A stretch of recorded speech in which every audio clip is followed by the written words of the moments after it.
Assalamualaikum warahmatullahi wabarakatuh.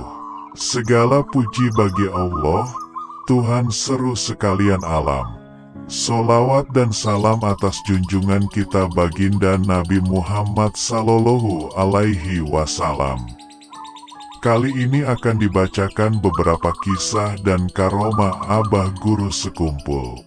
Guru Sekumpul merupakan ulama besar dengan nama lengkap Kiai Haji Muhammad Zaini bin Abdul Ghani Al-Alimul Al-Alama Al-Arif Billah Al-Bahrul Ulum Al-Wali Qut Asy Al-Mukarram Maulana Kiai Haji Muhammad Zaini bin Abdul Ghani Al-Banjari. Beliau sangat menghormati tamu, siapapun tamunya. Rasulullah bersabda, barang siapa yang beriman kepada Allah dan kepada hari akhir, hendaklah ia memuliakan tamunya. Hadis riwayat Bukhari dan Muslim. Sikap memuliakan tamu juga ada pada Abah Guru Sekumpul. Sebagaimana pernah diceritakan oleh salah seorang pemuda yang juga merupakan cucu ulama yang berpengaruh di daerah Brabai Kalsel, yaitu Kiai Haji Ahsan Ahmad. Suatu ketika, dahulu kala, sedang berkumpul para tamu, ulama, kiai dan habaib di kediaman Abah Guru Sekumpul, Kalimantan Selatan. Pada saat itu, juga hadir sejumlah murid atau santri dari Abah Guru Sekumpul, yang asyik berbincang-bincang di ruang tamu. Pada saat asyik berbincang-bincang, tiba-tiba terdengar suara memanggil salam dari pintu yang terbuka. Abah Guru Sekumpul dan para tamu yang berkumpul di situ pun menjawab salam tersebut. Dan tampaklah orang tua yang sekilas mirip seorang pengemis, datang hanya untuk meminta minum. Lalu, Abah Guru Sekumpul menyuruh seorang pemuda untuk menyerahkan segelas air kepada orang tua tersebut. Begitu selesai meneguk air, orang tua mengucap Alhamdulillah dan menyerahkan gelas yang masih banyak sisa airnya. Orang tua tadi mengucap terima kasih dan lalu mohon pamit undur diri. Orang tua tadi sambil kembali ke tempat semula sambil meletakkan gelas tadi di depan pemuda itu. Lalu, Abah Guru Sekumpul menyuruh pemuda itu untuk meminum air tadi. Pemuda itu pun meminumnya tetapi hanya setegukan saja sehingga masih banyak meninggalkan sisa. Abah Guru Sekumpul berkata, siapa yang mau meminum bekas orang tua tadi? Dipersilahkan, kata Abah Guru Sekumpul kepada para tamu. Namun, tampaknya semua hadirin atau tamu yang ada, tampaknya tidak beranjak. Namun, entahlah malas atau apa karena mungkin air tadi bekas dari seorang tua yang tampangnya mirip pengemis. Beberapa saat kemudian, Abah Guru Sekumpul menyuruh lagi kepada pemuda itu untuk menghabiskannya. Karena hormat, ia pun menghabiskan air itu hingga habis tidak bersisa. Setelah sedikit menghela nafas, Abah Guru Sekumpul berkata kepada semua tamu yang hadir pada saat itu, adakah yang tahu siapakah kakek yang mirip pengemis itu tadi? Para tamu pun menjawab bahwa tidak mengetahuinya. Lalu Abah Guru Sekumpul berkata bahwa kakek mirip pengemis yang datang meminta minum tadi adalah Nabi Khidir. Setelah mendengar ucapan Abah Guru Sekumpul, para tamu yang hadir langsung berebut untuk mengambil gelas bekas minuman yang dipakai Nabi Khidir tadi, dan mengisinya kembali dengan air untuk bersama-sama secara bergantian minum untuk mengambil berkah. Kiai Haji Muhammad Zaini Abdul Ghani Al-Banjari, akrab disapa Guru Sekumpul, dikenal luas karomah-karomahnya di Nusantara, bahkan sampai Timur Tengah. Terbukti ketika acara haul beliau, ratusan ribu peziarah datang dari berbagai penjuru di Nusantara dan negara asing. Ini salah satu bukti betapa Guru Sekumpul mempunyai keistimewaan yang sangat besar, bahkan sampai sekarang tidak pernah dilupakan. Abah Guru Sekumpul juga dikenal dengan kasih sayangnya kepada siapa saja. Semua tamu yang datang akan dilayani dengan sebaik mungkin, terlebih kalau tamunya itu adalah para habaib, cucu Rasulullah Shallallahu Alaihi Wasallam. Pada suatu hari, datang rombongan para habaib dari berbagai daerah ke Kalimantan Selatan, tepatnya ke kediaman Abah Guru Sekumpul. Sudah tradisi beliau untuk memuliakan para tamu. Abah Guru apabila menerima tamu dari luar daerah, apalagi para habaib, maka Abah Guru Sekumpul akan meminta tamu tersebut untuk menginap beberapa hari di kediaman beliau. Beliau sendiri yang turun tangan untuk melayani para tamu tersebut. Istilah tamu adalah raja, sangat terlihat dari sikap dan perilaku Abah Guru Sekumpul terhadap para tamu-tamu beliau. Sampai pada akhirnya rombongan para habaib itu akan pulang, maka bergantianlah Abah Guru Sekumpul menyalami satu persatu para habaib tersebut yang jumlahnya puluhan orang. Tapi ada yang aneh, sambil Abah Guru Sekumpul bersalaman dengan satu persatu dari para habaib tersebut, sambil Abah Guru Sekumpul mengambil uang dari kantong baju beliau dan memasukkan uang tersebut ke kantong baju satu persatu para habaib tersebut. Al-Habib Muhsin bin Al-Habib Agil bin Syahab yang berdiri di dekat Abah Guru Sekumpul saat itu sangat mengetahui bahwa di kantong baju Abah Guru tidak ada apa-apa. Kantong baju beliau kosong dan tidak terlihat mengembung oleh jumlah uang yang banyak. Sampai selesai semua para habaib itu disalami oleh Abah Guru Sekumpul yang jumlahnya puluhan tersebut. Terus-terusan Abah Guru Sekumpul juga mengambil uang dari kantong baju beliau, yang seperti tidak ada habisnya untuk beliau berikan kepada satu persatu dari mereka, para habaib tersebut. Tidak terasa, selesai Abah Guru Sekumpul menyalami dan memberikan uang tersebut kepada seluruh habaib yang jumlahnya puluhan orang tersebut, lalu mendekat Habib Muhsin muda kepada Abah Guru Sekumpul. Saat itu, Abah Guru Sekumpul kemudian berkata kepada Al-Habib Muhsin, "Behihainip aja nyawa Muhsin ai." Maksud Abah Guru, nggak usah terkejut. Diam saja kalau tahu. Itulah sosok Abah Guru Sekumpul. Akhlaknya sungguh luar biasa. Karomahnya lahir berkat kedekatan beliau dengan Allah dan Rasulullah. Saat itu, ada seorang pemabuk berat yang sudah sulit hidupnya. Sehari-hari mabuk dan melakukan maksiat selalu dijalani. Tak menentu arah hidupnya, tak jelas tujuan masa depannya. Suatu hari, pemabuk itu mendengar kehebatan seorang Guru Sekumpul. Akhirnya datanglah ia ke pengajian Guru Sekumpul, 1 minggu sekali. Entah mengapa si pemabuk itu akhirnya menyadari kesalahan dan dosa-dosanya. Hidayah Allah datang bersama dengan cintanya ikut ngaji di Sekumpul. Tahun 1999 pemabuk itu pergi haji.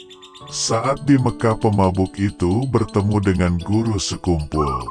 Padahal tahun itu Guru Sekumpul tidak melaksanakan ibadah haji dan sibuk ngaji di Sekumpul dan sekitarnya.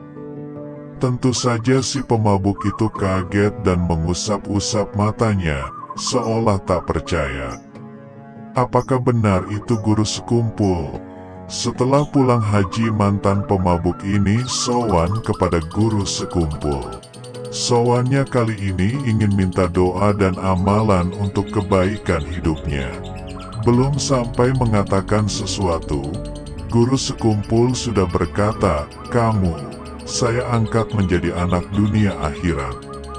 Itu pertama kali ia bertatap muka dengan guru sekumpul. Karena sepanjang ikut ngaji, ia tidak pernah salaman dan bertatap muka dengan guru sekumpul. Selain diangkat anak dunia akhirat, guru sekumpul juga berpesan agar ia selalu mencintai ulama dan para wali Allah. Setelah itu, mantan pemabuk itu baru mengisahkan apa yang ia alami di Mekah dan melihat guru sekumpul di sana. Mendengar kisah mantan pemabuk itu, guru sekumpul berkata, "Kalau Allah menghendaki pasti jadi." Setelah itu guru sekumpul hanya tersenyum dan mantan pemabuk itu bergetar hatinya. Mantan pemabuk itu bernama Haji Sulaiman asli Amuntai yang sekarang tinggal di Padang Pariaman, Sumatera Barat. Sejak usia belia, guru sekumpul sudah diberikan ilmu ruhaniyah yang tinggi, sehingga sudah terlihat tanda-tanda keistimewaan yang luar biasa. Walaupun tampak tanda ruhaniyahnya sejak kecil, guru sekumpul muda tetap fokus belajar tanpa henti. Beliau adalah pembelajar sejati. Waktunya dihabiskan untuk ngaji dari satu guru menuju guru berikutnya. Guru pertama secara ruhani adalah Syekh Ali Junaid Berau bin Qodi Haji Muhammad Amin bin Mufti Haji Jamaluddin bin Syekh Muhammad Arsyad Al-Banjari. Selain itu, guru sekumpul juga ngaji kepada Kiai Haji Muhammad Syarwani Abdan, guru Bangil. Kemudian guru Bangil menyerahkan kepada Kiai Hamid Pasuruan. Kemudian Kiai Hamid Pasuruan menyerahkan kepada Kiai Falak. Kemudian Kiai Falak menyerahkan kepada Sayyid Muhammad Amin Qutbi. Kemudian Sayyid Muhammad Amin Qutbi menyerahkan kepada Syekh Muhammad Arsyad bin Abdullah Al-Banjari, yang selanjutnya langsung dipimpin oleh Rasulullah Sallallahu Alaihi Wasallam. Atas petunjuk Syekh Ali Junaid Berau juga, guru sekumpul belajar kepada Haji Muhammad Gadung bin Haji Salman Al-Farisi bin Qodi Haji Mahmud bin Asyah binti Syekh Muhammad Arsyad Al-Banjari mengenai masalah Nur Muhammad. Maka dengan demikian, di antara guru beliau tentang Nur Muhammad antara lain adalah Haji Muhammad tersebut di atas. Dalam usia lebih kurang 10 tahun, beliau sudah mendapat khususiyah dan anugerah dari Allah berupa kasyaf hissi, yaitu melihat dan mendengar apa-apa yang di dalam ataupun yang terdinding. Sewaktu beliau siyahah, yaitu berjalan-jalan di hutan, maka rumput-rumputan memberi salam kepada beliau dan menyebutkan manfaatnya untuk pengobatan dan sebagainya. Begitu pula batu-batuan dan besi. Kesemuanya ini tidaklah beliau perhatikan dan hal-hal yang demikian itu beliau anggap hanya merupakan ujian dan cobaan. Dalam usia kurang dari 14 tahun atau tepatnya masih duduk di kelas 1 sanawiyah, beliau telah dibukakan oleh Allah Subhanahu wa Ta'ala suatu futuh tatkala membaca tafsir. Beliau adalah seorang yang sangat mencintai para ulama dan orang-orang soleh. Hal itu tampak ketika beliau masih kecil, di mana beliau selalu menunggu di tempat yang biasanya Haji Zainal Ilmi bin Abdus Samad Al-Banjari dalam pagar yang beliau lewati pada hari-hari tertentu ketika hendak pergi ke Banjarmasin, semata-mata hendak bersalaman dan mencium tangan Tuan Guru Haji Zainal Ilmi bin Abdus Samad Al-Banjari dalam pagar. Di masa remaja itu pula, beliau pernah bermimpi bertemu dengan Sayyidina Hasan dan Sayyidina Husain, keduanya cucu Rasulullah Sallallahu Alaihi Wasallam, yang keduanya masing-masing membawakan pakaian dan memasangkan kepada beliau lengkap dengan sorban dan lainnya. Diceritakan warna pakaian itu adalah yang pink dan putih. Saat itu, beliau diberi nama oleh keduanya dengan nama Zainal Abidin.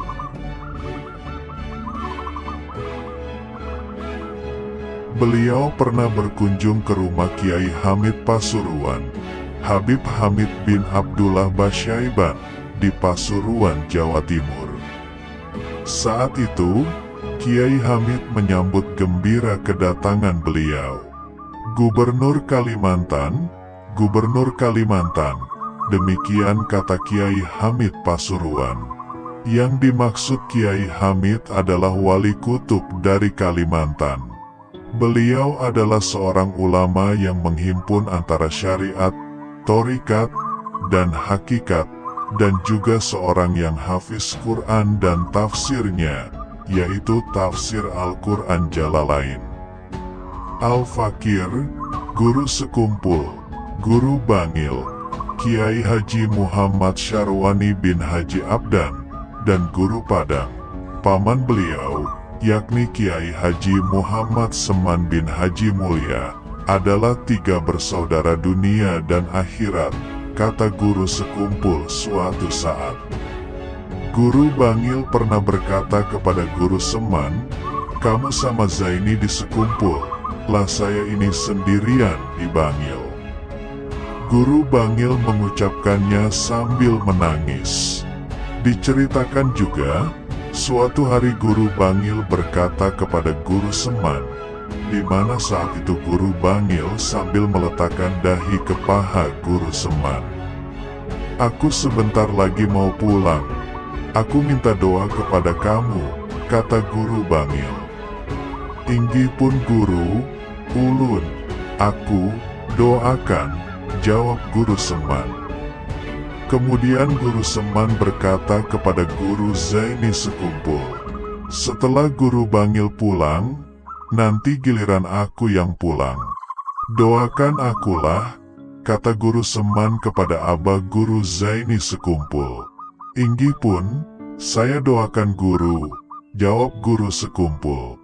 Guru sekumpul adalah seorang ulama yang termasuk zuriat Syekh Muhammad Arsyad bin Abdullah Al-Banjari, Datuk Kalampayan, yang menghidupkan kembali amalan-amalan serta tarikat yang diamalkan Syekh Muhammad Arsyad bin Abdullah Al-Banjari. Karena itu, majelis pengajian yang beliau laksanakan, baik majelis taklim maupun majelis amaliyahnya, majelis maulid yang dilaksanakan rutin tiap malam Senin di Musola Ar-Raudah sekumpul, dan majelis burdah yang dilaksanakan rutin tiap malam Jumat di Musola Ar-Raudah sekumpul, adalah seperti majelis Syekh Abdul Qadir Al-Jailani. Beliau adalah satu-satunya ulama di Kalimantan, bahkan se-Indonesia, yang mendapat izin untuk mengijazahkan tarikat Samaniyah. Karena itu, banyak yang datang kepada beliau untuk mengambil ijazah tersebut, bahkan bukan cuma ijazah tarikat Samaniyah saja yang beliau ijazahkan, tapi juga ijazah tarikat Idrisiyah dan tarikat Aidarusiyah juga beliau ijazahkan kepada kita semua. Bukan saja dari Kalimantan, bahkan yang datang dari Jawa dan daerah lainnya. Dikisahkan, pada suatu malam tahun 1997, saat itu, guru sekumpul mendapatkan isyarat ilham dari Allah melalui mimpi. Dalam mimpinya, guru sekumpul didatangi perempuan yang membawa racun untuk membunuhnya. Guru sekumpul hanya memandangi perempuan itu, tidak sampai meminum racunnya. Kisah mimpi itu kemudian diadukan kepada pamannya, yakni Kiai Haji Seman Mulya. "Malam tadi saya mendapatkan mimpi, ada seorang perempuan yang hendak meracuni saya." "Benarkah itu, Paman?" tanya guru sekumpul. "Betul itu. Nanti pada pengajian hari Sabtu, akan ada seorang perempuan yang memberi air kepadamu," jawab pamannya. Guru Seman adalah paman guru sekumpul. Guru Seman juga dikenal sebagai sosok ulama yang mempunyai kebijaksanaan yang agung. Guru Seman juga punya karomah yang luar biasa. Akhirnya, hari Sabtu itu datang juga. Setelah pengajian usai, ada seorang perempuan datang memberikan air zam-zam yang ditulisi hanya untuk guru sekumpul. Air racun itu tetap diterima guru sekumpul, tapi kemudian dibuang. Setelah dibuang, air itu mengeluarkan asap kimia. Asapnya tidak banyak, karena asapnya juga racun yang mematikan. 2 tahun berikutnya, tahun 1999, guru sekumpul baru mengisahkan kejadian itu kepada para jamaahnya. Itulah sosok mulia guru sekumpul. Dengan karomah dari Allah, beliau dijauhkan dari fitnah. Guru sekumpul tetap biasa, tanpa takut sedikitpun, tanpa ada dendam kepada siapapun. Kisah ini masyhur diceritakan oleh adik guru sekumpul, Hajah Siti Rahma binti Haji Abdul Ghani. Adik perempuan inilah yang mengetahui dengan persis kisah ini, bahkan yang ditugaskan guru sekumpul untuk membuang air racun tersebut. Dikisahkan, salah satu santri hadam abah guru sekumpul pernah melihat abah guru sekumpul sedang memilah uang. Uang-uang itu dipisahkan menjadi 2 bagian. Satu bagian disimpan dan satu bagian lagi malah dibakar. Melihat pemandangan itu, maka terkejutlah santri hadam itu. Ia bertanya-tanya dalam hati, mengapa uang itu dibakar? Sungguh sayang sekali. Akhirnya santri hadam itu pun mendekat dan memberanikan diri bertanya kepada abah guru. "Abah, mengapa uangnya dibakar? Kan sayang," tanya si santri. "Kamu ingin tahu kenapa?" Abah guru menjawab dengan tersenyum. "Iya abah," jawab si santri. Kemudian abah guru sekumpul mengambil sisa-sisa uang yang masih belum dibakar dan di saat itulah uang tadi diperah dengan tangan beliau sendiri. Subhanallah, keluarlah darah dari uang tersebut yang membuat santri hadam tadi terkejut. Abah guru sekumpul pun tersenyum dan berkata, "Nah, sekarang kamu sudah tahu mengapa aku membakar uang ini. Karena uang ini adalah uang haram dan bercampur dengan syubhat." Masya Allah, itulah sebagian karomah abah guru sekumpul. Harta yang ada di depannya tidaklah secara langsung diterima apa adanya. Abah guru sekumpul diberikan anugerah Allah Subhanahu wa Ta'ala untuk mengetahui mana itu harta yang halal dan mana itu harta yang haram. Abah guru sekumpul Martapura adalah sosok ulama besar Kalimantan yang dikenang jasa-jasanya oleh dunia. Nama lengkapnya adalah Kiai Haji Muhammad Zaini Abdul Ghani. Beliau dikenal sangat masyhur dengan karomahnya. Bahkan ada seorang pengusaha batu bara yang takjub dengan karomah itu. Nama pengusaha itu adalah Haji Rahmat dari Gunung Sambung. Pengusaha itu dikenal mempunyai kedekatan dengan abah guru sekumpul, sehingga kalau ada suatu masalah yang menimpanya sering sekali konsultasi dengan abah guru sekumpul. Saat itu, Haji Rahmat yang tengah mengelola tambang batu bara sedang memerlukan dana untuk modal pengembangan usahanya. Jalan satu-satunya bagi Haji Rahmat untuk mendapatkan dana yang cukup banyak itu adalah meminjam dana dari bank. Tidak lama setelah itu, ia ditelepon oleh abah guru sekumpul. "Rahmat, kamu hendak meminjam uang di bank?" tanya guru sekumpul. "Kalau masih kurang, ambil dana dari abah guru saja. Berapa kamu perlunya?" lanjut guru sekumpul. Haji Rahmat terkejut bukan kepalang, karena keinginannya itu sudah lebih dulu diketahui oleh Abah Guru sekumpul. "Inggi Abah Guru, inggi Abah Guru," jawab Haji Rahmat. Beberapa hari kemudian, Haji Rahmat datang menemui Abah Guru sekumpul. Ketika sudah di rumah, Abah Guru sekumpul mengatakan, "Rahmat, kamu perlu berapa?" Abah Guru lalu membukakan satu persatu lemari yang ada di rumah beliau, yang membuat Haji Rahmat terperanjat dan terkejut bukan main, karena setiap lemari yang dibuka, semuanya penuh berisi uang, baik di dalam kamar hingga di luar kamar, sampai ke lemari dapur semuanya berisi penuh dengan uang. Kejadian ini membuat Haji Rahmat tidak berani mengambil uang tersebut, selain yang memang dikasihkan Abah Guru sekumpul. Suatu hari, salah seorang murid guru sekumpul yang berasal dari Pengaron melihat buah pisang yang ada di belakang rumahnya sudah masak. Buah pisang itu nampak besar dan ranum, karena tumbuhnya dari pohon yang subur di tepi sungai Pengaron. Sebagai murid yang baik, ketika itu terbetik di hatinya niat untuk menyerahkan sebagian buah pisang tersebut kepada Abah Guru di Keraton Martapura.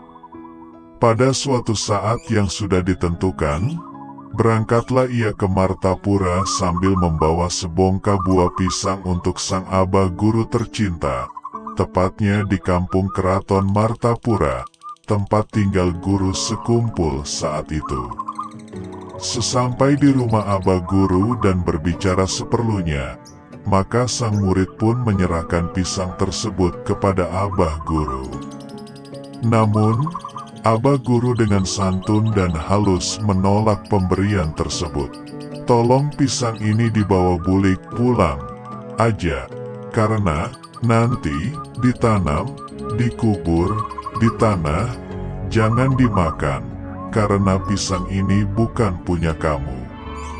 Ingatkan kamu, bahwa pisang ini larut, terbawa, di banyu sangkut, tertahan, di belakang rumah kamu, tumbuh sampai berbuah, berbuah, jadi bawa bulik, pulang aja pisang, jangan ada yang memakannya."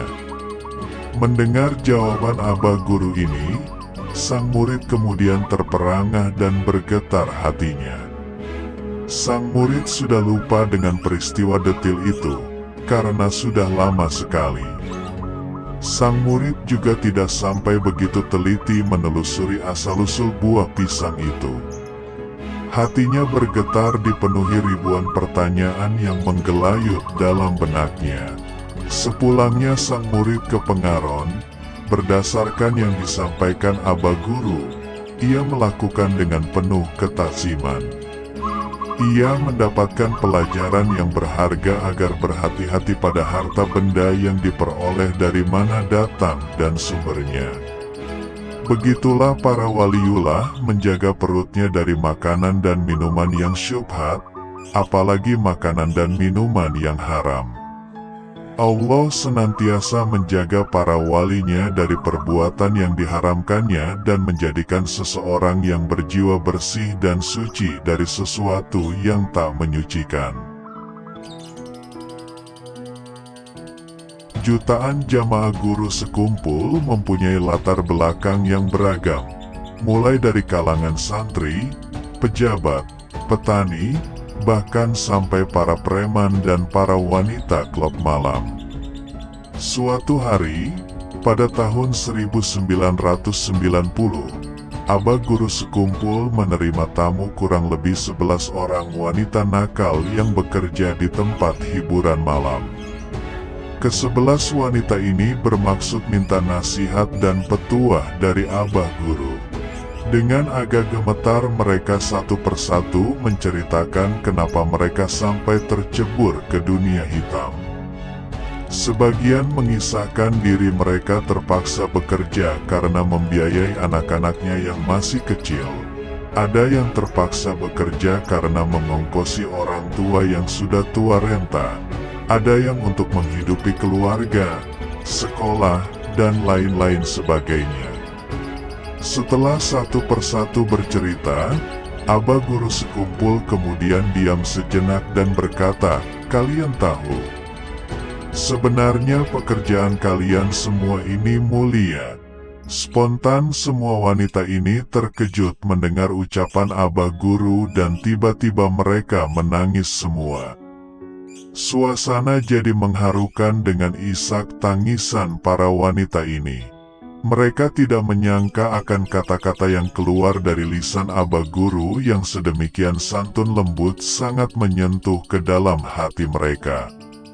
Lalu Abah Guru berkata lagi, "Hanya saja kedudukannya sajalah yang salah." Para wanita itu makin bergetar hatinya. Isak tangis mereka masih belum mereda, bersimpu mencari solusi hidup di hadapan Abah Guru. Abah Guru kemudian masuk kamar dan keluar lagi sambil membawa sesuatu sembari menyaksikan isak tangis para wanita itu. Setelah tangisan mereka mereda, Abah Guru kemudian membagi-bagikan amplop satu persatu kepada ke-11 wanita ini. Mereka yang menangis, mengambilnya sambil gemetar. "Ini ampun pian, amplop dari saya, lumayan dijadikan modal untuk bangun usaha. Sekarang, pulanglah ke tempat asal kalian masing-masing dan taubat yang sebenar-benarnya pada Allah. Jangan kalian ulangi lagi." Itulah Abah Guru sekumpul. Para wanita klub malam merasa mendapatkan cahaya hidup yang terang benderang. Abah Guru sama sekali tidak menghujat, apalagi menghina mereka. Semua diperlakukan penuh kasih sayang dan ditunjukkan jalan hidayah Allah Subhanahu wa Ta'ala. Sosok ulama adalah pewaris para nabi. Dari ulama, manusia mengenal makna dan nilai dari ajaran Nabi Muhammad Sallallahu Alaihi Wasallam. Makanya, kita dianjurkan untuk selalu berdekatan dengan para ulama. Kalau dekat dengan ulama, kita juga bisa dekat ajaran yang disampaikan ulama yang tentu saja mengantarkan kita menuju hidayah Allah Subhanahu wa Ta'ala dan cinta, mahabbah kepada Rasulullah. Kalau para ulama yang kita kasih itu jauh, atau malah sudah wafat, bisa jadi kita bisa tetap bertemu mereka dalam mimpi. Kalau memang ternyata nikmat pertemuan itu hadir dalam mimpi, maka tafsirkanlah mimpi. Bagaimana menafsirkannya? Mari kita nikmati penjelasan seorang waliullah Abah Guru sekumpul Martapura. Apabila engkau bermimpi seorang guru, ulama, yang engkau kenal, guru itu memberikan nasihat kepada engkau di dalam mimpi tadi, maka laksanakanlah. Tapi, jangan ria dan sumah. Jangan ingin minta lihat kepada orang lain. Jangan ingin minta didengar orang lain. Sesungguhnya jika engkau bermimpi seorang guru dan engkau tidak memberitahukannya ke orang lain, insya Allah engkau akan dapat madad, syafaat, pertolongan dari guru itu. Demikian kata Abah Guru sekumpul dalam suatu kesempatan. Sementara itu, Abah Guru Zuhdi mengatakan, apabila engkau bermimpi seseorang, wajah seseorang di dalam mimpi itu mirip sama orang yang kita kenal. Dan seseorang itu berkata, "Aku Rasulullah," maka pertanda orang itu wali kutub. Ada lagi pesan guru sekumpul. Kalau kita bermimpi seorang guru dan guru itu memberikan nasihat yang tidak kita mengerti, hendaklah jangan sampai orang tahu dan jangan berkata-kata "aku bermimpi guru." Nanti suatu saat kita akan tahu hikmah di balik mimpi itu. Itulah pesan beliau. Siapapun yang bermimpi bertemu seorang guru, jangan sumah. Jangan minta tangguh sama orang. Jangan minta nilai sama orang. Jangan minta puji sama orang. Tutupi sebagaimana aib kita. Suatu saat kita pasti tahu apa yang guru nasihati di dalam mimpi kita itu. Yang pastinya jika kita bermimpi seorang guru, apalagi guru itu ulama besar dan seorang waliullah, pertanda kita disayangi dan dirindukan guru itu. Terkadang nasihat yang beliau sampaikan di dalam mimpi itu menjadi sulit kita pahami. Tapi suatu saat pasti kita bisa memahaminya sendiri, bukan dari orang lain. Asalkan kita cukup diam dan tutupi jika kita bermimpi seorang guru. Insya Allah kita dapat madad, pertolongan, dari guru itu. Menurut Syekh Yusuf bin Ismail An-Nabhani dalam kitab Jami'u Karomatil Aulia menyebutkan bahwa kata al-wali punya makna yang sama dengan al-qorib, yang berarti orang yang dekat. Dalam khazanah tasawuf, wali adalah predikat atau pencapaian yang sangat tinggi dalam perjalanan manusia, bahkan tertinggi yang dapat dicapai manusia biasa menuju Allah Subhanahu wa Ta'ala. Derajat kewalian pada dasarnya tidak begitu saja diberikan, tetapi melalui perjalanan panjang menuju Sang Halik. Buah dari takwa dan taat yang dilakukan terus-menerus. Dan untuk mencapai derajat itu orang harus melalui syariat yang dijalani secara istiqomah, dilakukan dengan penuh penghayatan melalui tarekat, hingga menemukan kedalaman hakikat. Imam Al-Qushairi menyebutkan beberapa ciri-ciri seorang wali dalam kondisi kesadarannya, tidak sedang berasyik masyuk dengan Allah, antara lain. 1. Mengerahkan segala kemampuannya untuk memenuhi hak-hak Allah. 2. Menyebarkan kasih sayang kepada segala makhluk, tanpa ada rasa benci. 3. Konsisten menanggung penderitaan dan cobaan. 4. Sangat berkeinginan agar semua makhluk ini selamat. 5. Menghindarkan diri dari segala yang menyusahkan orang lain. Jika kita melihat keseluruhan perjalanan hidup guru sekumpul, maka nampaknya beliau telah memenuhi klasifikasi seperti itu. Beliau telah diyakini sebagai waliullah. Tapi benarkah beliau seorang wali? Hanya Allah dan para walinya yang tahu. Hanya saja kenyataan yang terlihat menunjukkan bahwa beliau mendapat pengakuan yang luas di kalangan ulama sebagai waliullah. Sebenarnya sejak masa kecil, sudah ada tanda-tanda bahwa beliau akan menjadi orang besar.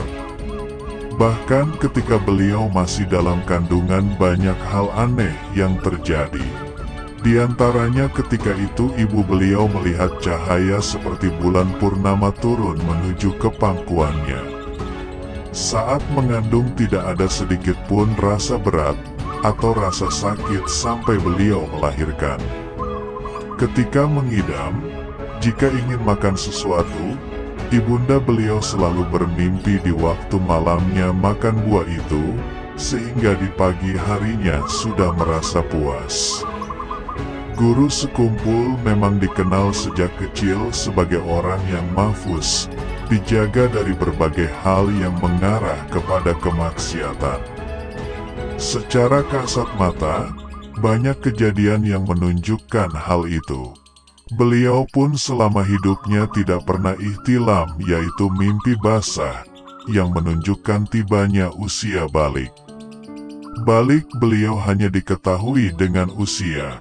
Walhasil, sebagai seorang wali, beliau dikaruniai karomah yang cukup banyak. Dan itu memang sudah menjadi rahasia umum, yang kesemuanya menunjukkan keabsahan makam kewalian beliau. Di antara karomah beliau yang bisa disebutkan di sini antara lain. Di suatu malam usai pengajian, yang pada saat itu masih di kampung keraton, Seperti biasa, guru seringkali masih duduk di ruang tamu untuk melayani beberapa murid yang ingin menanyakan berbagai hal. Ketika itu guru bercerita tentang buah rambutan yang saat itu belum musimnya. Tiba-tiba guru meletakkan tangannya ke belakang, dan sesaat kemudian di tangan beliau telah ada buah rambutan yang masak, lalu beliau makan. Puluhan orang menyaksikan kejadian ini. Di tahun 1982 terjadi kemarau panjang di wilayah Martapura dan sekitarnya, yang menyebabkan sumur-sumur dan sumber air bersih kering. Hal itu membuat sebagian masyarakat cemas. Melihat kondisi ini, banyak orang yang datang dan minta doa kepada Guru Zaini agar hujan segera turun. Ketika itu tiba-tiba beliau turun dari rumah dan menuju ke sebatang pohon pisang yang masih kecil dan menggoyang-goyang pohon pisang itu. Orang yang hadir saat itu bingung dengan apa yang dilakukan Guru Zaini, namun saat itu juga terjadi hujan yang sangat lebat. Sehari menjelang pelaksanaan haul Syekh Muhammad Arsyad Al-Banjari yang berpusat di desa Dalam Pagar, Martapura, jalanan ke tempat acara digenangi banjir. Panitia sempat gelisah, karena jika banjir tetap terjadi hingga besok maka acara tidak berlangsung mulus, dan banyak orang yang tidak bisa hadir. Namun anehnya, ketika di hari pelaksanaan haul menjelang Guru Zaini lewat jalan itu sudah bersih dari banjir.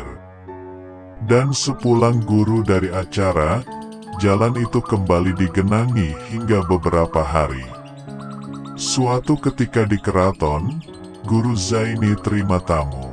Tamu itu pura-pura minta air yang didoakan alias banyu tawar. Ketika berhadapan, ternyata orang itu memukul ke arah guru. Namun tiba-tiba orang itu terpental, kemudian duduk. Orang itu mencoba berdiri dan nampak ingin melarikan diri, namun tidak bisa bergerak sedikit pun. Ia tidak bisa berbuat apa-apa selain pasrah dengan apa yang akan terjadi. Guru kemudian menyuruhnya pulang, baru dia bisa berdiri dan pulang. Tuan Guru Haji Muhammad Aini atau yang sering dipanggil Guru Ayan Pematang Karangan Rantau menceritakan bahwa saat beliau berkunjung ke keraton, Guru Zaini berucap kepada Guru Aini, "Yan, ikam hendak, engkau ingin melihat kebesaran Allah Ta'ala kah?" Guru Aini mengangguk mengiyakan. Seketika itu Guru Zaini yang sedang duduk bersila itu terangkat dari tempat duduknya hingga beberapa meter. Tidak lama kemudian turun kembali ke tempat semula. Suatu saat di tengah pengajian, guru berdiri dan langsung berteriak, "Api, api, lakas pajahi, pajahi. Api, api, cepat padamkan, padamkan." Ternyata saat itu tengah terjadi kebakaran besar di Kota Baru, Pulau Laut. Suatu malam di sekumpul, Guru Zaini tiba-tiba bicara pada istri beliau, bahwa ia kepingin makan ikan baung. Sedangkan ikan itu biasanya dijual di siang hari saja dan saat itu pun belum musimnya. Namun aneh, tak lama sesudah itu ada tamu entah dari mana yang datang yang menyerahkan ikan baung yang masih segar. Seorang jamaah pengajian yang rutin datang ke majelis Guru Zaini di keraton, Guru Muhammad Tatakan, ketika ingin berangkat, tidak punya uang untuk ongkos taksi ke Martapura. Karena masih punya ayam yang meski itu satu-satunya, maka dijuallah ayam itu. Walhasil, akhirnya minggu siang beliau sudah di Martapura untuk sowan dengan guru. Kebetulan siang itu guru lagi terima tamu. Sebelum Guru Muhammad ini bicara, guru sudah menyerahkan sejumlah uang sambil bilang, ini gasan ganti ayam pian, dan gasan ongkos taksi pian. Sang tamu cuma bisa melongo bingung dan mengucap terima kasih. Masih di keraton, saat itu majelis pembacaan kitab tafsir Marahul Labid. Ada jamaah di luar rumah, persisnya di bawah pisang yang sedang merokok. Guru yang tengah membaca kitab langsung memberi teguran agar berhenti merokok, padahal jaraknya cukup jauh dari guru dan terlindung dinding rumah. Kejadian seperti ini juga sering terjadi saat majelis sudah berpindah ke sekumpul. Suatu hari, ada seorang pemuda yang terkenal dengan kenakalannya, bertato, pecandu alkohol, dan titel buruk yang lainnya. Entah kenapa, di siang hari Ahad saat itu, dia ingin sekali pergi ke sekumpul untuk menghadiri pengajian Kiai Haji Muhammad Zaini Abdul Ghani, Aba Guru sekumpul. Aku harus berangkat, walau tanpa ada uang sepeser pun. Aku yakin berkah beliau mampu mengatasi masalah keuangan ini. Maka berangkatlah pemuda itu, tanpa sarung, hanya pakai celana levis lusuh, baju kaos, dan kopiah butut, karena pakaian muslimin satu pun dia tidak punya. Sampai di depan gang, baru saja sekitar 5 menit kurang. Tiba-tiba sebuah sedan berhenti persis di depan dia dan orang di dalam sedan itu membuka pintu mobilnya sambil berkata, "Mau ke sekumpul, ya? Ayo naik aja temanin saya." Maka pemuda itu pun naik dengan sedikit bingung dan heran karena baru pertama kali dia naik sedan mewah. Bingung dan heran kenapa orang ini tahu bahwa dia mau ke sekumpul, padahal dia berpakaian layaknya seorang preman. Di dalam mobil tersebut hanya ada dia dan bapak itu. Singkat cerita, sampailah pemuda itu ke sekumpul tepat di depan Masjid Pancasila.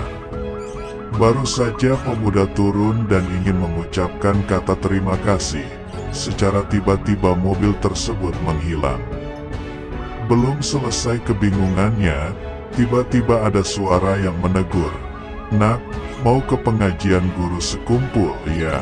Ya udah naik aja ke becak bapak," kata bapak tersebut. Maka pemuda itu naik, dengan pikiran yang bingung, apa yang sebenarnya terjadi.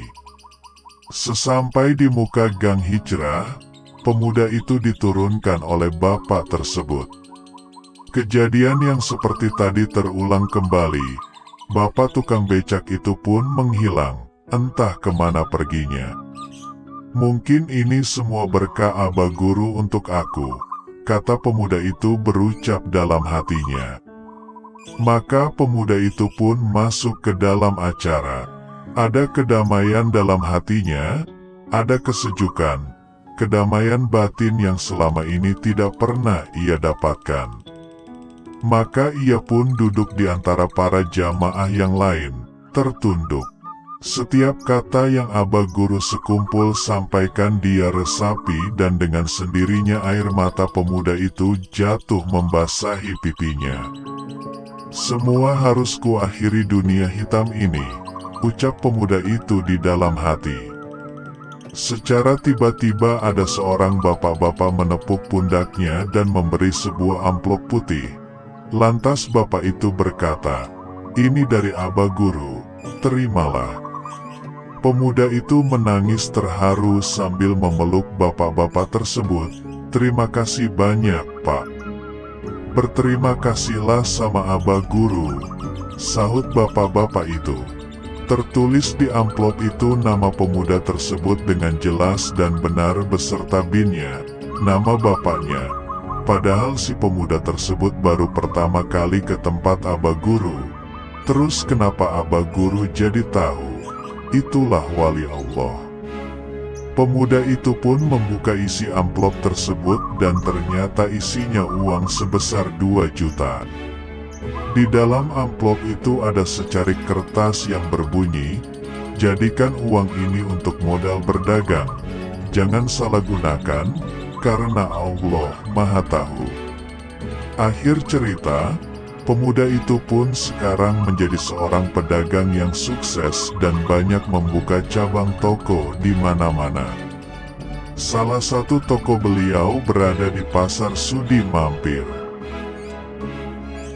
Kiai Haji Muhammad Zaini Abdul Ghani, atau biasa dipanggil Aba Guru Sekumpul, bukanlah sebatas ulama Kalimantan, melainkan ulama dengan level dunia. Kemasyhuran Guru Sekumpul sampai pada pelosok Nusantara dan penjuru dunia. Kisah-kisah hidupnya menjadi nasihat hidup bagi masyarakat muslim di berbagai negara dunia. Apa rahasia itu semua? Ternyata memang sejak kecil, sang ibunda tercinta yakni Ibu Nyai Hajah Masliyah mempunyai amalia khusus. Ini dijelaskan oleh Aba Guru Banjar Indah, sapaan bagi Kiai Haji Syaifuddin Zuhri. Guru Banjar menceritakan amalan yang dibaca oleh Ibunda Aba Guru Sekumpul, Hajah Masliyah, ketika Aba Guru Sekumpul masih kecil. Hal ini diberitahu oleh Nyai Hajah Masliyah ketika ditanya apa amalan beliau sehingga Aba Guru Zaini menjadi ulama besar. Di antara amalan khusus Nyai Hajah Masliyah adalah membaca surah Al-Insyirah sebanyak 17 kali, kemudian ditiupkan di atas kepala anak sebelum subuh. Apa rahasia amalan itu? Tak lain adalah karena keutamaan surah Al-Insyirah itu sendiri. Pertama, diberikan kelapangan dalam hidup. Rasulullah bersabda, "Barang siapa membaca surah Al-Insyirah seperti ia mendatangi saya, serta saya mengambil kesempatan, maka menjadi suatu kelapangan dariku." Kedua, diberikan kemudahan dalam mencari rezeki. Bacalah surah ini selesai melaksanakan salat fardu, selesai berzikir kepada Allah Subhanahu wa Ta'ala, insya Allah akan dimudahkan semua urusan oleh Allah Subhanahu wa Ta'ala. Ketiga, diberikan kekayaan yang melimpah agar hidup jadi lebih baik. Mulai saat ini bacalah surah Al-Insyirah selesai salat fardu sebanyak 40 kali. Amalkanlah sampai 7 hari berturut-turut. Insya Allah akan diberikan rezeki oleh Allah Subhanahu wa Ta'ala. Keempat, dimudahkan untuk mendapat pekerjaan. Untuk yang susah mendapat pekerjaan, coba dirikan salat sunnah mutlak 2 rakaat. Bacaan surah dalam salat itu bebas mengikut kemampuan kita. Setelah selesai salat, bacalah surah Al-Insyirah sebanyak huruf dari surah itu. Itulah keutamaan surah Al-Insyirah yang menjadi keyakinan Ibu Nyai Hajah Masliyah, sehingga mampu melahirkan Guru Sekumpul menjadi ulama besar yang diakui dunia. Setiap manusia pasti menginginkan hartanya banyak dan berkah. Bukan hanya itu, manusia juga ingin memiliki keluarga yang harmonis dan bahagia. Di sini, Aba Guru Sekumpul memberikan nasihat bagi kita semua agar mengamalkan zikir dan amalia supaya kita cepat kaya harta yang barokah dan supaya rumah tangga harmonis untuk menggapai akhirat yang bahagia. Aba Guru Sekumpul mengatakan, di setiap mau masuk ke dalam rumah, di depan pintu ucapkan Assalamualaikum kalau ada orangnya di dalam. Kalau tidak ada orangnya di dalam, maka ucapkan Assalamu alaina wa ala ibadillahi salihin. Kemudian setelah baca salam tadi, maka bacalah surah Al-Ikhlas, Qul huwallahu ahad, 3 kali sambil berjalan masuk ke dalam rumah. Dengan melakukan itu, lanjut Guru Sekumpul, insya Allah tidak sampai setahun maka akan dapat sugih, kaya harta yang barokah.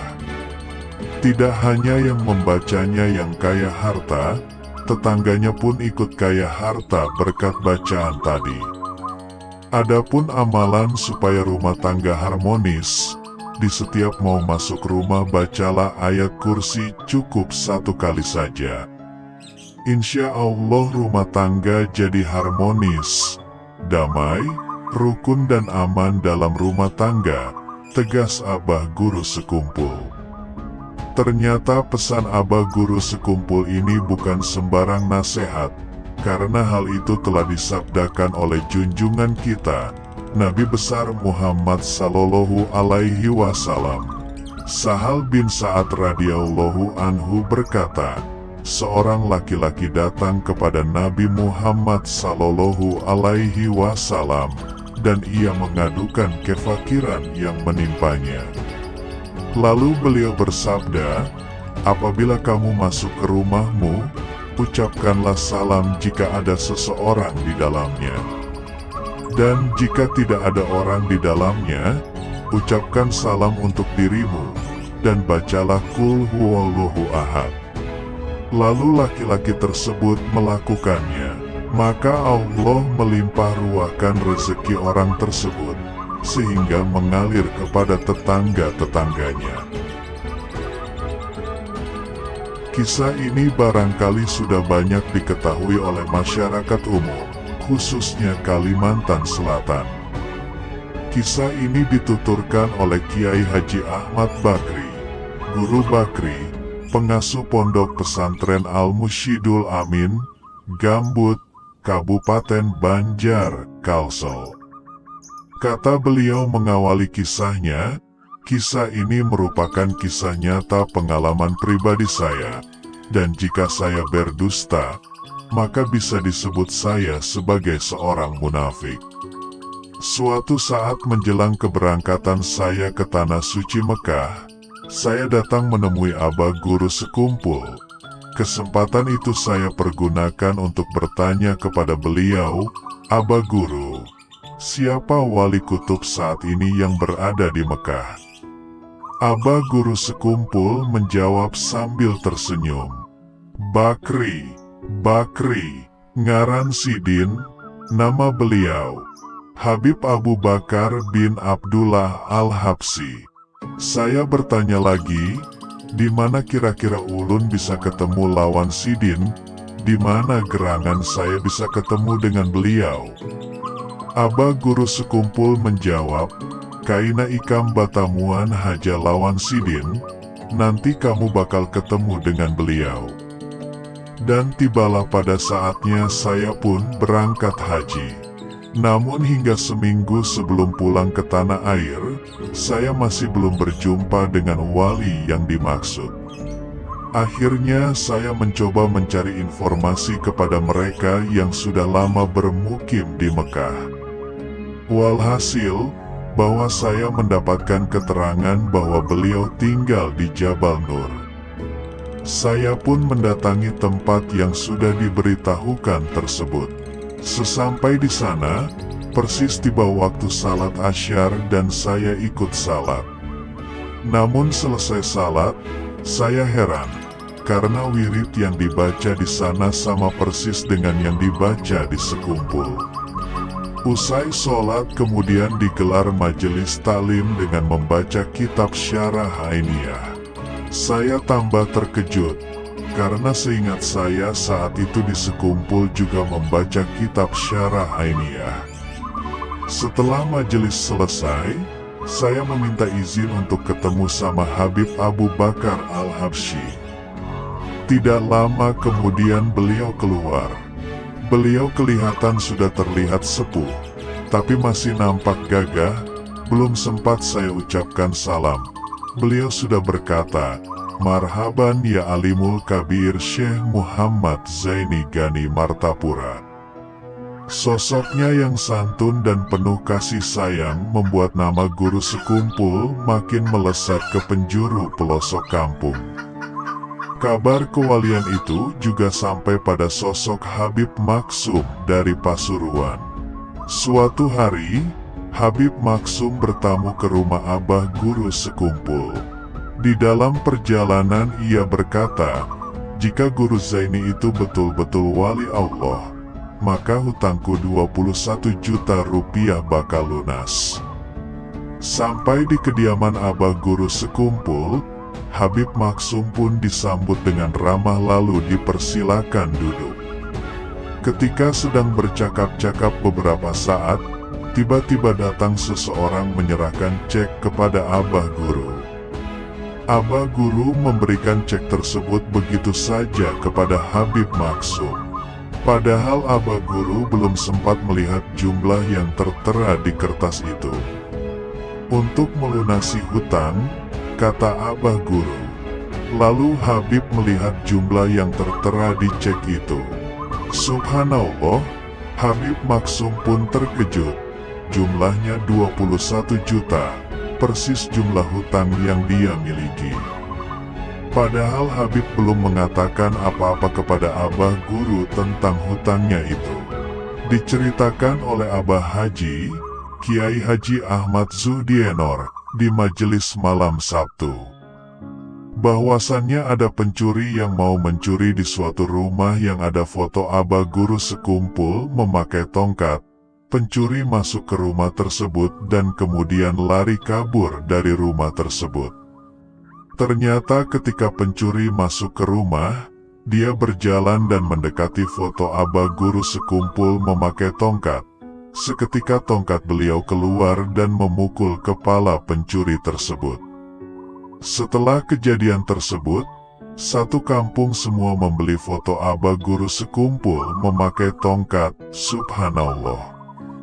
Diceritakan juga oleh Guru Saifuddin Zuhri di Majelis Bani Ismail pada malam Jumat, tanggal 8 September tahun 2016, adapun tongkat yang digunakan beliau adalah tongkat kewalian.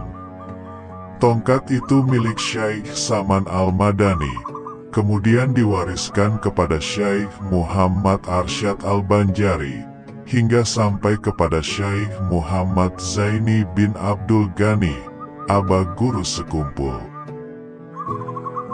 Ada seorang sayyid, setiap hari duduk-duduk di tempat perjudian. Sampai suatu saat, ajal datang menjemputnya. Orang-orang kampung tidak ada yang tahu siapa dia sebenarnya. Di saat wafatnya, hanya istri dan anaknya yang menghadapi jenazahnya. Tidak ada satu tetangga pun datang. Tidak ada satupun tetangga yang mau memandikan, mengkafani, mensyolatkan jenazahnya. Sang istri menangis melihat keadaan suaminya. Sang istri kemudian berdoa, "Ya Allah, bagaimana dengan jenazah suamiku? Apakah aku buang ke sungai Mahakam ini, atau aku biarkan sampai membusuk? Engkau yang maha luas rahmatmu, berilah petunjuk." Tiba-tiba, masuk seorang tampan tinggi rupawan. "Assalamualaikum ya Syarifah," katanya. Tampak puluhan orang berjubah dan bersorban mengiringi di belakangnya. "Waalaikumsalam warahmatullahi," jawabnya. Saat melihat sang guru, si Syarifah tersentak kaget bukan main. Yang datang adalah Al-Imam Al-Kutubul Akwan Asyekh Muhammad Zaini bin Abdul Ghani sekumpul. "Kapan pian kesini guru? Kaltim dan Kalsel sangatlah jauh. Apalagi kami di daerah Hulu Mahakam Kembang Janggut ini," tanya Syarifah. "Allah yang memudahkan," jawab sang guru. Tiba-tiba, dari luar banyak orang kampung datang dan terperanjat, karena seketika tahu yang datang guru sekumpul. Maka mereka keheranan dan salah satu dari penduduk berkata, "Wahai guru, ini adalah orang yang senang berjudi, tiap hari duduk-duduk di tempat perjudian." Guru sekumpul tersenyum dan berkata, "Apakah kamu melihat beliau sendiri main judi? Atau beliau cuma duduk-duduk saja di situ tanpa main judi?"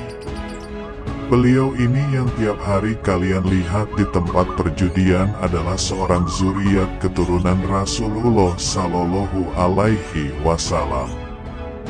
Beliau ini yang jadi penyandang bala, bencana, di kampung sini. Beliau ini yang setiap malam pada saat kalian tidur beliau bangun dan sholat tahajud mendoakan kalian. Beliau juga yang rela setiap hari duduk di tempat perjudian berzikir dan memohon ampun untuk para penjudi agar mereka sadar. Tapi kalian tidak tahu, kalian cuma melihat dengan pandangan zahir saja. Beliau tidak terkenal dalam pandangan masyarakat bumi, tapi sangat terkenal di langit. Maka para penduduk menjerit dan menangis. Yang biasa berjudi langsung sujud dan memohon ampun kepada Allah. Lalu jenazah beliau dimandikan, dikafani dan disolatkan lalu diantar ke pemakaman. Hujan pun turun dengan derasnya usai pemakaman. Jangan lagi kalian berkelakuan seperti itu, biar bagaimanapun zahirnya kalau sudah wafat harus sama sangka baik dengan makhluknya Allah Subhanahu wa Ta'ala. Dan hati-hati, kalau itu zuriyah Sayyidil Wujud Sallallahu Alaihi Wasallam. Kalau tadi tetap dibiarkan seperti itu, sampai Syarifah itu sakit hati, tenggelam nanti desa kalian ini. Murka Rasulullah, murka juga Allah Subhanahu wa Ta'ala. Setelah itu, Abah Guru sekumpul beserta rombongan pamit pulang naik kapal. Tapi ada yang aneh, kapal yang ditumpangi Abah Guru sekumpul beserta rombongan itu tidak ada di Kaltim. Sepertinya itu kapal Alam Jabarut, kata Habib Hussein Alaidrus, Singa Mahakam. Habib Umar bin Hafiz, Yaman adalah salah satu ulama masyhur saat ini. Santri-santrinya tersebar luas di berbagai negara, khususnya di Indonesia. Salah satu santrinya yang masyhur adalah Habib Munzir bin Fuad al-Musawa. Keulamaan dan kewalian Habib Umar diakui banyak kalangan, terlebih dalam menjaga bumi Hadramaut sekarang ini. Nama lengkap beliau adalah Habib Umar bin Muhammad bin Salim bin Hafiz, pendiri dan pengasuh pesantren Darul Mustafa di Tarim Hadramaut, Yaman, khusus putra. Istri beliau bernama Syarifah Nur Al-Haidar, pengasuh pesantren Darus Zahro, khusus bagi putri. Suatu saat, Habib Umar mengisahkan kewalian Syekh Zaini Martapura yang biasa dikenal dengan guru sekumpul. Ketika Syekh Zaini sudah wafat, aku sering melihat Syekh Zaini di Zanbal, makam para aulia di Hadramaut, mendatangi para aulia, bertemu dengan para aulia, bertatap muka dengan para aulia. Ketika wafatnya Syekh Zaini tahun 2005, aku lihat langit terbelah. Para malaikat semuanya turun mendatangi Syekh Zaini. Tegas Habib Umar yang dikenal sangat lembut dan ramah. Sewaktu Syekh Zaini masih hidup, setiap malam Senin di Arasy bergemuruh karena suara Syekh Zaini melantunkan Maulid Al-Habsi di majelis Maulid di sekumpul Martapura, lanjut Habib Umar. Habib Umar menegaskan bahwa pemegang wali kutub saat itu ada dua orang, yaitu Habib Abdul Qadir bin Ahmad Assegaf di Jeddah dan Syekh Zaini di Martapura. Aku dibukakan futuh melihat wali kutub Syekh Zaini berada dalam istana yang sangat megah. Istananya itu bertingkat dan banyak kebun-kebun. Istana itu milik Syekh Zaini di bawah naungan Syekh Muhammad Arsyad Al-Banjari, Datuk Kalampayan, atas bimbingan Syekh Saman dan Syekh Abdul Qadir Ajailani yang langsung dari Rasulullah, yang mana istana itu dipenuhi murid-murid Syekh Zaini, kata Habib Umar. Habib Umar juga menegaskan bahwa sungguh luar biasa Syekh Zaini bersama muridnya. Beruntunglah orang yang jadi murid Syekh Zaini dan yang mengikuti jejak langkahnya. Aku pun kalau datang ke Banjar pasti ziarah ke kubur Syekh Zaini minta berkat beliau. Itulah sebagian dawuh Habib Umar saat beliau nginap di asrama Haji Banjarbaru tahun 2009. Tahun 2009, Habib Umar datang ke Banjar bersama istri beliau. Saat itu juga istri beliau, Hababa Nur Al-Hadar, memberikan tausiah di rumah Ustadz Solahuddin di Sekumpul sekaligus mengijazahkan cadar bagi perempuan muslimah.